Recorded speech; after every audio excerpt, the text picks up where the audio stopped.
So, some leaked NPD info came out, so take this with a grain of salt, but it says that codename S.T.E.A.M only sold 31,000 units since its launch, and 31,000 sounds like a big number, but for comparison, that's 1/10 of what Captain Toad sold.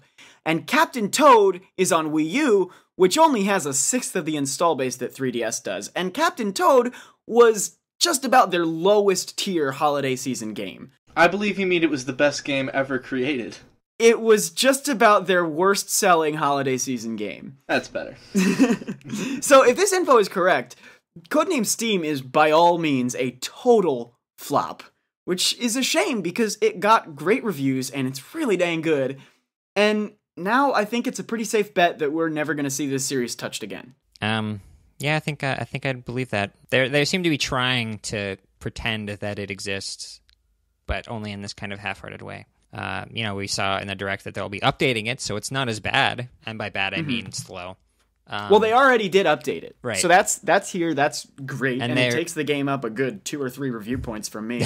And they're going to be having that tournament, so it exists, kind of. It's so unfortunate, because S.T.E.A.M and Splatoon are these 2 pillars of Nintendo's recent efforts to make new IP, and just like that, an entire half of that effort just fell to pieces. So I worry that Nintendo's going to learn exactly the wrong lesson from Steam's failure and just go back to using their heaviest hitters over and over again, instead of trying to make new IP that's different and better than codename S.T.E.A.M. Or codename appealing.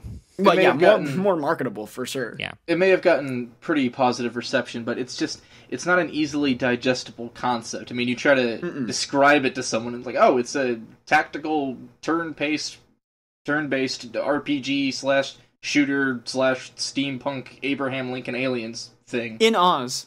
Don't forget that. And the other thing is, you mentioned that along with Splatoon, it's, Nintendo's 2 new IP, and Splatoon we've seen a lot of marketing for, and I don't think we've seen nearly as much dedication for Steam. I don't think Nintendo really put a full effort into publicizing this, and then even when they did try to publicize it, it's a tough task. Yeah, right. I mean, it feels a lot like Pikmin to me, not in the sense that Pikmin is bad or did anywhere nearly as bad as this, but in the sense that it's not this easily approachable concept from a gameplay perspective.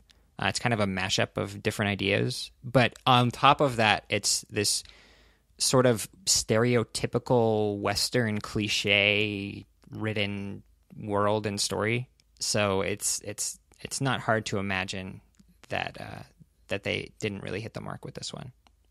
Hello everybody, thank you for listening to this Nintendo Week clip, NWC. If you like what you hear, please subscribe to us here on YouTube for more highlights and discussion videos from Nintendo Week podcast, or subscribe to us on iTunes for weekly breakdowns of all your Nintendo news, discussion segments on subjects, games, and more, and tons of other features. Thanks for listening, and we will see you tomorrow with another NWC.